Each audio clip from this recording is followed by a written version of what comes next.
the best academy. Hi friends, welcome to Harish academy. ఈరోజు వార్తలు నిలిచిన జాతీయ అంతర్జాతీయ రాష్ట్రీయ అంశాల గురించి, వార్తలు నిలిచిన వ్యక్తులు, అవార్డులు, పుస్తకాలు, మరి క్రీడా సంబంధిత సమాచారం, ఒక్కొక్క అంశాన్ని వివరంగా తెలుసుకుందాం. ఈరోజు ఫస్ట్ టాపిక్ వచ్చేసి ప్రపంచ ప్రతిష్టాత్మక నోబెల్ పురస్కారాలు. ఈ సంవత్సరం 2024 సంవత్సరానికి గాను అక్టోబర్ 7th నుండి 14th వరకు నోబెల్ పురస్కారాలు వార్తలు నిలుస్తూ ఉంటాయి.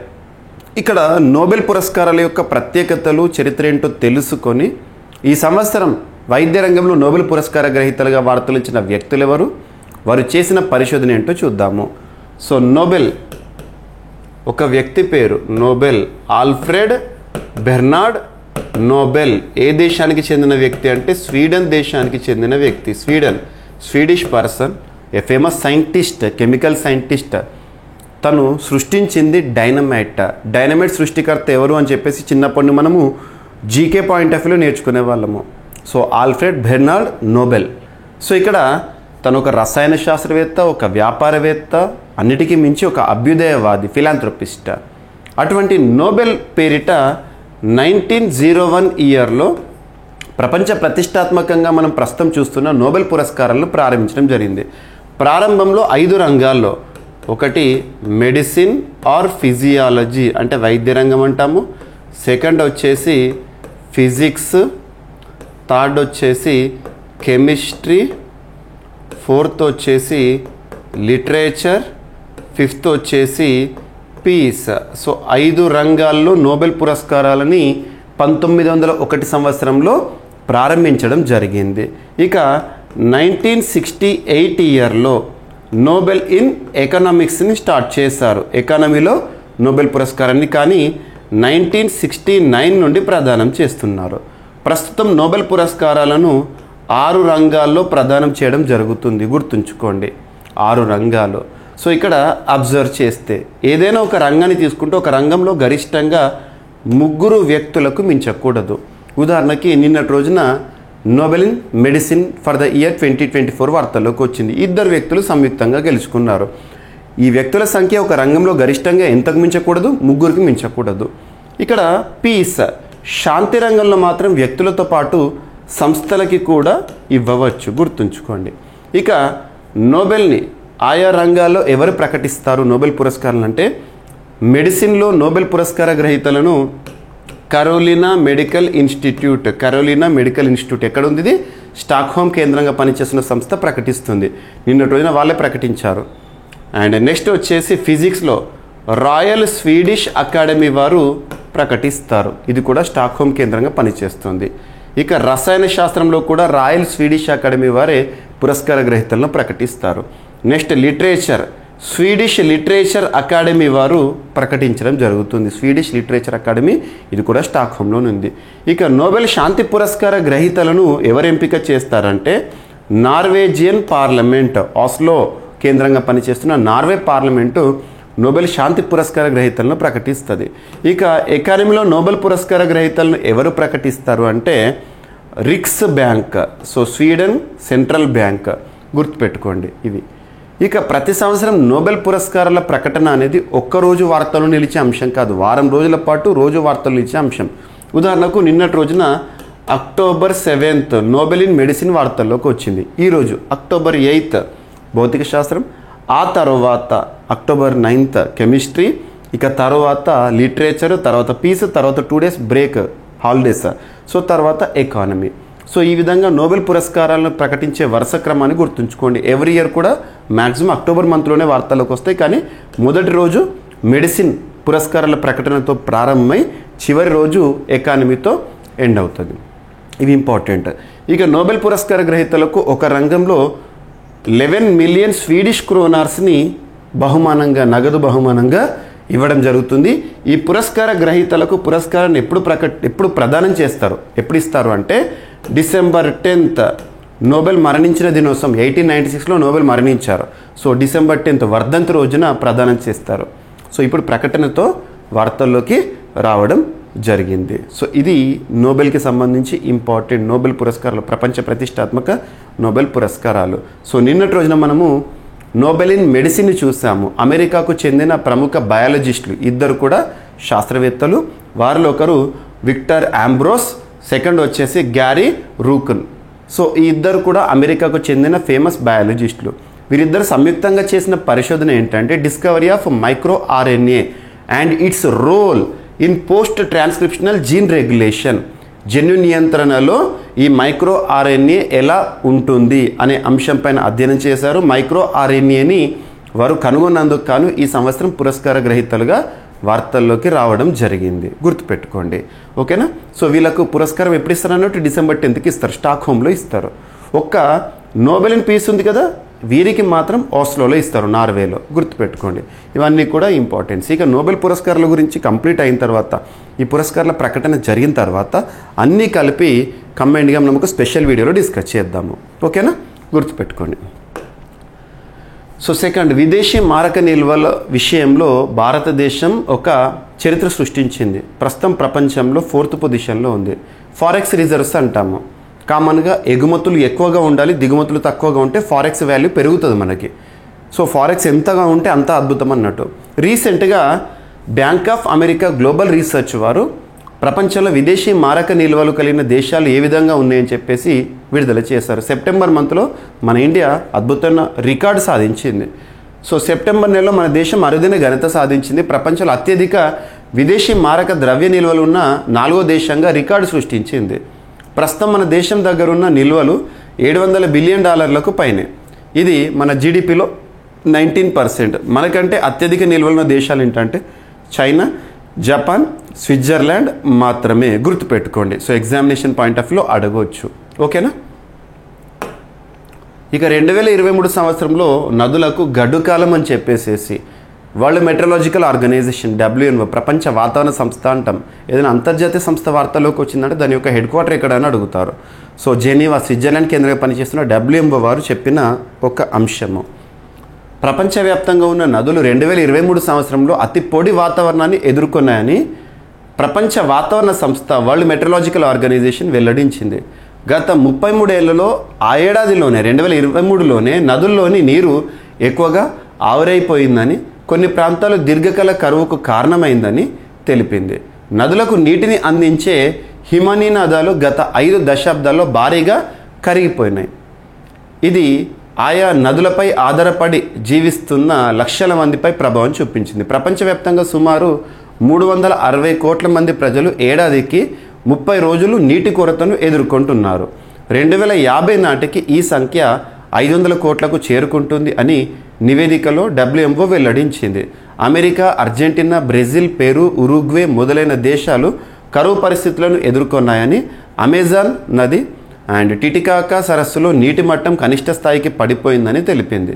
వాతావరణానికి సంబంధించి సరైన సమాచారంతో లోతైన విశ్లేషణ చేస్తే జలవనరులపై మనకు సంపూర్ణ అవగాహన వస్తుందని WMO సూచించింది. సో విద్యుత్ ఉత్పత్తి చేసే కృత్రిమ మొక్క అనే అంశము, దాన్ని సృష్టిస్తూ అమెరికా శాస్త్రవేత్తలు వార్తల్లోకి వచ్చారు. కార్బన్ డైఆక్సైడ్ను ఆక్సిజన్గా కూడా మార్చగలిగే శక్తి ఉన్న కృత్రిమ మొక్క. గుర్తుంచుకోండి. సో విద్యుత్ను ఉత్పత్తి చేసే కొత్త రకమైన కృత్రిమ మొక్కను అమెరికాలోని బింగామ్టన్ యూనివర్సిటీకి చెందిన శాస్త్రవేత్తలు సృష్టించడం జరిగింది. బయో బ్యాటరీతో పనిచేసే ఈ మొక్క గదిలో పెట్టుకోవడానికి ఉపయోగపడుతుందని శాస్త్రవేత్తలు తెలిపారు. ఇది కార్బన్ డైఆక్సైడ్ను ఆక్సిజన్గా కూడా మార్చే సామర్థ్యాన్ని కలిగి ఉంటుందని చెప్పడం జరిగింది. ఏ శాస్త్రవేత్తలు, ఏంటి ఆ ఇన్నోవేషన్, ప్రత్యేకత ఏంటి, సరిపోతుంది. ఇక 12 రకాల క్యాన్సర్లను గుర్తించే రక్త పరీక్షని, దానికి సంబంధించి డయాగ్నోస్టిక్ టెక్నిక్ని పరిశోధన చేస్తూ బ్రిటన్ శాస్త్రవేత్తలు వార్తల్లోకి వచ్చారు. సో ఇక్కడ అబ్జర్వ్ చేస్తే ఎన్నో రకాల ఆరోగ్య సమస్యల్ని గుర్తించడంలో రక్త పరీక్ష చాలా కీలకం. 12 రకాల సాధారణ క్యాన్సర్లు కూడా ముందుగా పసిగట్టే గేమ్ చేంజింగ్ అనదగ్గ రక్త పరీక్ష బ్రిటన్లో అందుబాటులోకి రాబోతోంది. క్యాన్సర్ లక్షణాలు రోగిలో బయటపడక ముందే ఈ పరీక్ష వ్యాధిని బయటపెడుతుందని, తద్వారా కొన్ని లక్షలాది మంది క్యాన్సర్ రోగులకు ప్రాణాపాయం తప్పుతుందని చెప్పడం జరిగింది. సో గుర్తుంచుకోండి, బ్రిటన్లో ఇది అమల్లోకి రావడం జరిగింది, ఓకేనా. ఎక్స్జెనరా ప్రభుత్వానికి సాయం చేయనుంది. అంటే ఇది బ్రిటన్లోని ఒక స్టార్టప్ సంస్థ. విశ్వకర్మ యోజన 2023 సంవత్సరం సెప్టెంబర్ 17న ప్రారంభమైన ఒక ప్రతిష్టాత్మక కార్యక్రమం. సెప్టెంబర్ 17, 2023 రీసెంట్గా సెప్టెంబర్ 17, 2024తో 1 ఇయర్ ముగిసింది. సో విశ్వకర్మ 18 రకాల హస్తకళాకారులకు ప్రత్యేకంగా ప్రోత్సాహాన్ని ఇచ్చే ఒక స్కీమ్గా చెప్పొచ్చు. విశ్వకర్మ టూల్ కిట్ అని ఇవన్నీ కూడా మనం లాస్ట్ 1 ఇయర్లో చూస్తూనే ఉన్నాం. అలా విశ్వకర్మ యోజనలో ఏపీకి 2వ స్థానం దక్కిందంట. అదేంటో చూడండి. అత్యధికంగా 85,480 మహిళా లబ్ధిదారులతో కర్ణాటకకు తొలి స్థానం అంట. 38,120 మంది మహిళా లబ్ధిదారులతో ఏపీకి 2nd ప్లేస్ కేంద్ర నైపుణ్య మంత్రిత్వ శాఖ వారు వెల్లడించారు. సంప్రదాయ చేతి వృత్తుల వారి కోసం కేంద్ర ప్రభుత్వం లాస్ట్ ఇయర్ సెప్టెంబర్లో ప్రారంభించిన ప్రధానమంత్రి విశ్వకర్మ యోజన కింద శిక్షణ లబ్ధి పొందిన మహిళల సంఖ్యలో ఆంధ్రప్రదేశ్కు 2వ స్థానం దక్కింది. మొదటి స్థానంలో కర్ణాటక ఉండగా 3వ స్థానంలో గుజరాత్, 4వ స్థానంలో జమ్మూ కాశ్మీర్, 5వ స్థానంలో మహారాష్ట్ర ఉన్నాయంట. గుర్తుంచుకోండి. ఓకేనా? సో రాష్ట్రీయ అంశాల్లో భాగంగా అబ్జర్వ్ చేస్తే విజయనగరం అనగానే మనకి ఏ టెంపుల్ గుర్తొస్తుంది? పైడితల్లి అమ్మవారు గుర్తొస్తారు. సో పైడితల్లి అమ్మవారి టెంపుల్ ఆ ప్రెమిసెస్లో ప్రతి ఇయర్ కూడా మనము సిరిమానోత్సవాన్ని చూస్తాము. సిరిమానోత్సవాలు అని చెప్పేసి పెద్ద జాతర. సో ఈ సంవత్సరం కూడా జరగనుంది. సో అక్టోబర్ 15న పైడితల్లి సిరిమానోత్సవం. సో ఉత్తరాంధ్రుల ఆరాధ్య దైవము పైడితల్లి అమ్మవారి సిరిమానోత్సవం అక్టోబర్ నెల 15న నిర్వహించనున్నట్లు దండోరా వేశారు. పైడితల్లికి ప్రత్యేక పూజలు నిర్వహించిన అనంతరం ఆలయ తలయారి రామవరపు చిన్న పైడిరాజు బృందం అమ్మవారికి మనవి చెప్పారు. గుర్తుంచుకోండి. ఈ నెల 14న పైడితల్లి అమ్మవారి తోలేళ్ల సంబరం, 15 సిరిమానోత్సవం జరగనున్నట్లు ప్రకటించారు. సిరిమానోత్సవం ఎక్కడ అని అడుగుతారు. ఏపీ అభ్యర్థులందరికీ కూడా ఫేమస్ ఫెస్టివల్గా మనం చూస్తాము. సో చేప పిల్లల పంపిణీపై నిఘా కోసము తెలంగాణ రాష్ట్ర ప్రభుత్వం టీ మత్స్య అనే ఒక యాప్ని అందుబాటులోకి తెచ్చింది. సో రాష్ట్రంలో దాదాపు 100 కోట్లతో చేపట్టిన ఉచిత చేప పిల్లల పంపిణీ పథకంలో అక్రమాల నిరోధానికి మత్స్యశాఖ టీ మత్స్య పేరిట కొత్త యాప్ను అందుబాటులోకి తెచ్చింది. రాష్ట్రంలో దాదాపు 10 ఏళ్లుగా చేప పిల్లలను ఉచితంగా పంపిణీ చేస్తున్న విషయం తెలిసిందే. వీటి సరఫరాలో గుత్తేదారులు అక్రమాలకు పాల్పడ్డారన్న అభియోగాలు ఉన్నాయి. ఈ నేపథ్యంలో అక్రమాల అడ్డుకట్టకు మత్స్యశాఖ యాప్ను రూపొందించింది. గుర్తుంచుకోండి. జర్మనీ, ఫ్రాన్సుల్లో భారత రాయబారుల నియామకం. సో అంబాసిడర్ అంటాము, కొన్ని సందర్భాల్లో హై కమిషనర్ అంటాము. ఏ పేరుతో పిలిచినా వారు నిర్వర్తించే విధులు ఒకటే. సో ప్రస్తుతం ప్రపంచంలో వివిధ దేశాలు సత్సంబంధాలు వివిధ దేశాలతో కొనసాగిస్తుంది. ఉదాహరణకు భారత్ అమెరికాతో, రష్యాతో, ఆస్ట్రేలియాతో, జర్మనీతో, జపాన్తో సత్సంబంధాలు కొనసాగిస్తోంది. సో ఈ సత్సంబంధాలు ఒప్పందాలు అమలవ్వాలంటే ఇరు దేశాలకు సంబంధించిన ప్రతినిధులు ఒక్కొక్క దేశంలో ఉంటారు. ఉదాహరణకి ఇండియా అమెరికా రిలేషన్స్ అని అనుకోండి. ఇండియా నుండి అమెరికాలో ఒక రాయబారు ఉంటారు, అమెరికా నుండి ఇండియాలో.